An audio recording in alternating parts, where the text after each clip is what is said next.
ओम नमः सिद्धेभ्य नमो जीर्णाणम। सभी को सादर शुद्धात्म वंदन।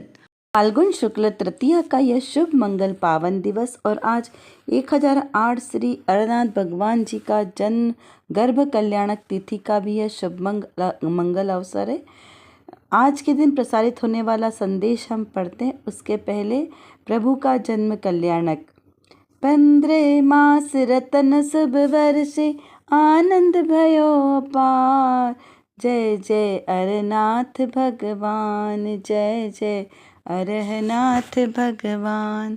ऐसे अरनाथ तीर्थंकर 3 पद के धारी हुए उनके चरणों में बारंबार नमस्कार करते हैं।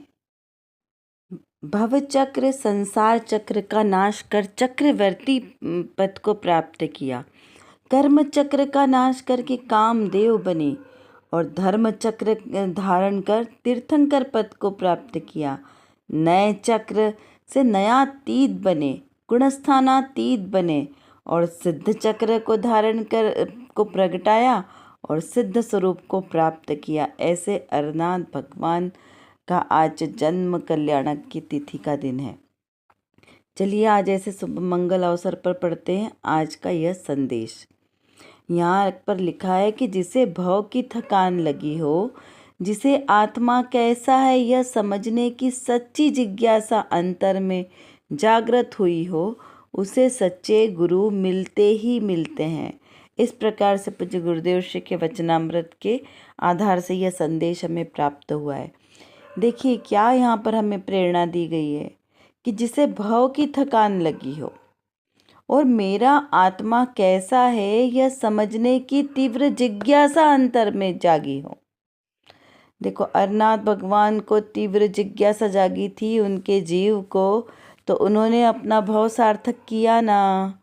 चक्रवर्ती जैसा महापद प्राप्त हुआ, 3 पद के धारी। ऐसे हुंडा उसर्पणी काल में तीर्थंकर 3 पद के धारी हुए। तीनों ही कितने महत्वपूर्ण पद थे, तीर्थंकर पद, चक्रवर्ती पद, कामदेव पद।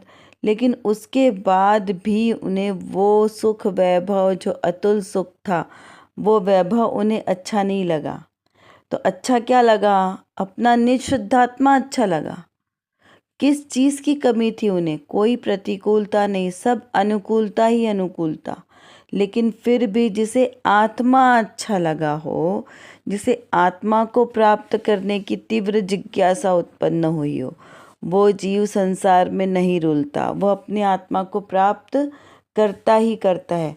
फिर जिसे भव की थकान लगी हो, उन जीव को भव की थकान लगी ना, लगी तभी तो उन्होंने इतने सब उत्कृष्ट पदों को भी छोड़कर वन जंगल में जाकर अपनी आत्मा की आराधना की और उस आत्मा की आराधना के साथ उन्होंने अपनी आत्मा को प्रगट रूप में भी प्राप्त किया। तो ऐसे जीव जिन्हें भाव से थकान लगी हो, अपना आत्मा कैसा है समझने की तीव्र जिज्ञासा अंतर में जागृत हुई हो, उसे ही सच्चे गुरु मिलते हैं। और तीर्थंकर अरनाथ भगवान का गुरु कौन थे? अपना आत्मा ही आत्मा का गुरु है।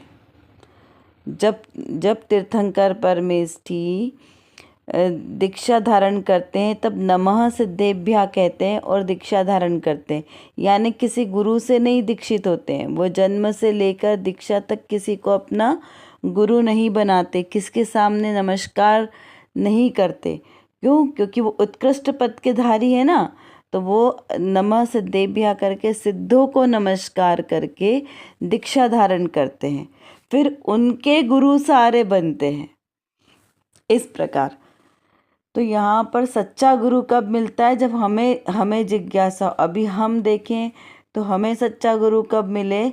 जब हमारे अंदर में तीव्र जिज्ञासा हो कि हमें अपना कल्याण करना है, तो गुरु तो हमारे को साक्षात निमित्त बन जाएंगे और सहज मिल जाएंगे। बस हमें अंतर में अपना भेद ज्ञान पक्का रखना है। इस प्रकार से यहाँ पर इसमें प्रेरणा दी गई है। अब देखते हैं आज की रत्न कणिका में कौन सी विशेष बात है। यहाँ पर श्रोता ने प्रश्न किया है कि राग द्वेष तो धर्म नहीं अधर्म है, ऐसा आप कहते हो।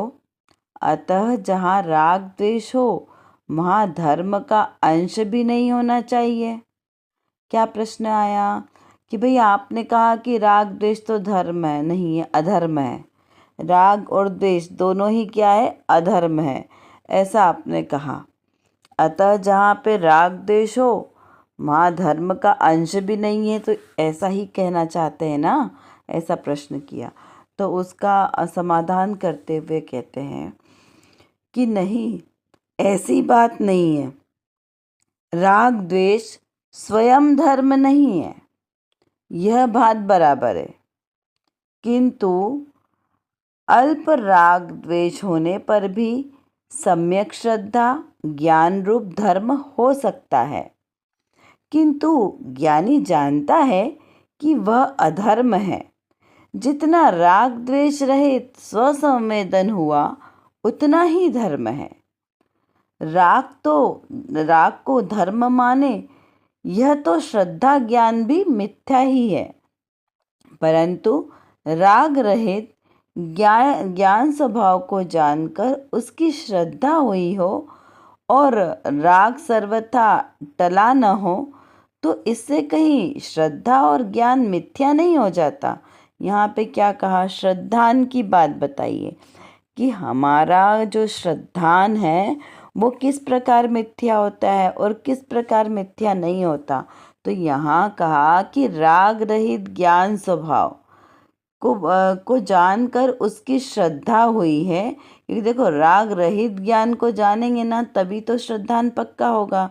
तो उसकी श्रद्धा हुई है और राग सर्वथा अभी गया नहीं है, अभी तो सिर्फ श्रद्धान हुआ है ना, अभी राग पूरी तरीके से गया नहीं है, तो उससे कोई ज्ञान और श्रद्धा मिथ्या नहीं हो जाती।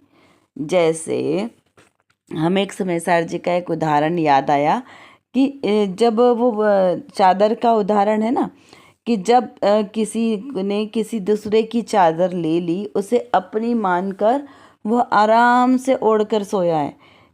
जब तक उसे पता नहीं था तब तक वो उसको चादर को अपनी मान रहा था, लेकिन जैसे ही उस दूसरे व्यक्ति ने आकर बताया कि यह चादर तो मेरी है और देखो इस पर मेरा चिन्ह बना है, मेरा नाम लिखा है, ये चादर मेरी है, तो जिस समय उस जीव को पता चला कि ये चादर मेरी नहीं है, उस पर नाम देखा कि अरे सही है, ये तो मेरी चादर नहीं है, तो जो उसके प्रति राग भाव था वो टूट गया ना।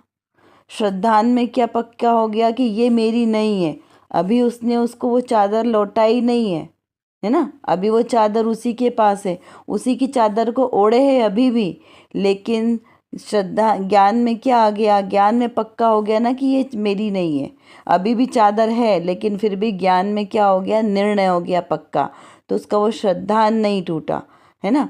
तो इस प्रकार कहा कि अभी भले ही हमारे से राग द्वेष पूरी तरह गए नहीं है, हमारे अंदर में राग द्वेष के अंश अभी भी विद्यमान है, अपितु श्रद्धान पक्का है कि ये राग द्वेष मेरे नहीं है, इन राग द्वेष के भावों में धर्म नहीं है, ये अधर्म के भाव है, लेकिन अभी मेरे से छूटे नहीं है। तो कहा कि जब ये श्रद्धान पक्का है तो वहाँ पर ये अंतर में अगर हमें डिसाइडेड है कि राग द्वेष मेरे नहीं है, अधर्म है, तो भी वहाँ पे हम राग द्वेष में भी प्रवृत्ति है, फिर भी वहाँ पर उसका बंध नहीं हो रहा, क्योंकि श्रद्धान पक्का हो गया ना। फिर ऐसा नहीं कहेंगे कि अरे अभी आप तो अभी भी राग द्वेष कर रहे हो तो आप अधर्मी हो गए, नहीं, तब भी वो जीव धर्मी है। क्यों? क्योंकि उसके श्रद्धान में पक्का हो गया। तो श्रद्धान ही सम्यक है, सम्यक दृष्टि का श्रद्धान पक्का होता है, तो वहाँ उसका सम्यक तो छूटता नहीं है। राग, उस राग के अंश में भी उसका श्रद्धान पक्का होने से वो उसका सम्यक दर्शन छूट नहीं जाता, ऐसा यहाँ पर कहने का आशय है।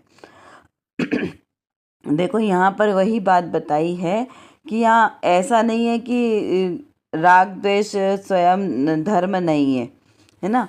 यह बात तो बराबर चलती है कि राग द्वेष में धर्म नहीं है, क्योंकि अधर्म की क्रिया है। लेकिन कब? जब अल्प राग द्वेष होने पर भी सम्यक श्रद्धान ज्ञान रूप से परिणमित हो रहा है। कब? जब सम्यक श्रद्धान ज्ञान रूप परिणमित हो रहा है और बाहर आचरण में राग द्वेष है। देखो, दोनों अलग अलग विषय है। सम्यक दर्शन श्रद्धा का विषय है और सम्यक्त आचरण वो चारित्र का विषय है। तो पहले प्रकट क्या होता है? पहले सम्यक्त प्रकट होगा और सम्यक ज्ञान प्रकट होगा। तो ज्ञान में और श्रद्धान में बात पक्की है ना, तो वो सम्यक दृष्टि है अभी, और चारित्र तो बाद में प्रकट होता है ना। तो यहाँ पे उस अपेक्षा से वो जीव सम्यक दृष्टि है। फिर वो धीरे धीरे जब उसका सम्यक तो और श्रद्धान और ज्ञान तो पक्का है ही, धीरे धीरे उसकी आचरण में भी आएगा, उस समय वो राग और द्वेष पूर्णतः छूट जाएंगे। तो ये भी निश्चित है कि जब राग द्वेष पूर्णतः हटेंगे तभी वह जीव धर्मी, पूर्ण धर्मी कहलाएगा, वीतरागी कहलाएगा। तो वो जब राग द्वेष के अभाव हो जाएगा तब जाके सम्यक चारित्र प्रकट होगा। और राग और द्वेष का अभाव तो बहुत ऊपर तक चलता रहता है ना, क्योंकि 10वें 11वें गुण स्थान तक लोभ कषाय है, मोह कषाय, मोहनी कर्म है ना।